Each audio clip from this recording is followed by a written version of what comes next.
China's President Xi Jinping and India's Prime Minister Narendra Modi are holding talks today and tomorrow in the Indian coastal town of Mamallapuram, about 50 kilometers away from Chennai. The informal summit is aimed at building on the rapport the leaders established when they met last year in the Chinese city of Wuhan. But it also comes at a time of strained ties between the two nations. Tensions between China and India spiked in August after New Delhi revoked the special status of Jammu and Kashmir. Parts of the Muslim-majority region are also claimed by Pakistan, a longtime ally of China. And Beijing has said both parties must refrain from unilateral action in the area. Beijing claims parts of the strategic region within Kashmir called Ladakh. Under the changes made by Prime Minister Narendra Modi's government, the scenic mountainous region will be split from Kashmir and become a separate Indian administrative territory. Last month, Indian and Chinese troops engaged in a heated confrontation in Ladakh. That standoff was only resolved after delegation-level talks. Another big issue on the table is trade. India has repeatedly demanded greater access to China's markets, and it's expected to pile on pressure because of a rising trade deficit of about $53 billion in Beijing's favor. For its part, China is likely to bring up the topic of Huawei. India is one of the key places where the Chinese telecoms giant wants to establish its 5G technology. Beijing will be pressing New Delhi to give Huawei the green light, despite security concerns raised by the US over Chinese-made equipment. Our correspondent Rebecca Bundan joins us for more on this story. Rebecca, what's likely to be top of the agenda when Mr. Xi and Mr. Modi hold informal talks tomorrow?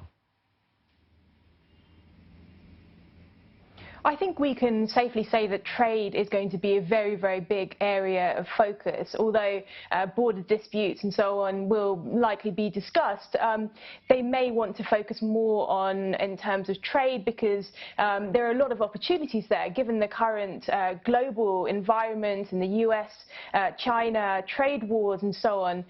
There are opportunities for both India and China here, and both of them do want to make a lot of progress on a number of issues. India is very worried about that large trade deficit that it has with China. There's also the regional comprehensive economic partnership that's likely to come up. India, again, concerned about Chinese goods flooding the market and so on. But we are also likely to see border disputes coming up. They're likely to want to try and ease tensions following comments that have been made on Kashmir.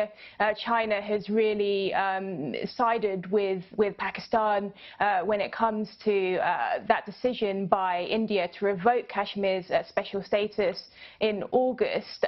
India this week hitting back at China for comments that it made because India has really said that this is an internal matter and it doesn't want any kind of international interference. That's really likely to be India's continued line on this. Also, from China's side, it is going to want to look at China also getting more access to the Indian market with, for example, Huawei. Rebecca, you mentioned the desire on both sides for progress, but realistically, though, can we expect any outcome given the summit's informal nature?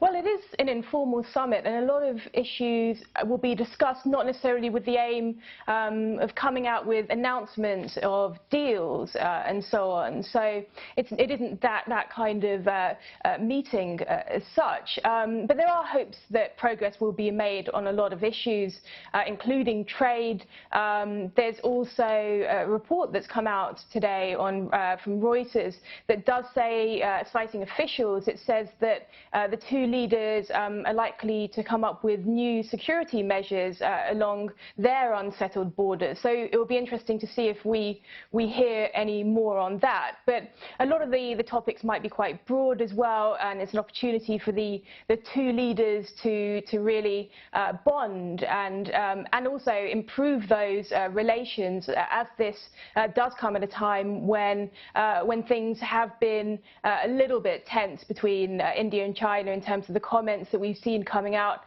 over Kashmir, and they don't seem to really see eye to eye on that issue. There's been some criticism from China, but I think they're going to be likely to want to try and smooth these relations over a bit with this meeting. All right, Rebecca, thank you very much for that update. That was Rebecca Bundan there reporting for us from Bengaluru.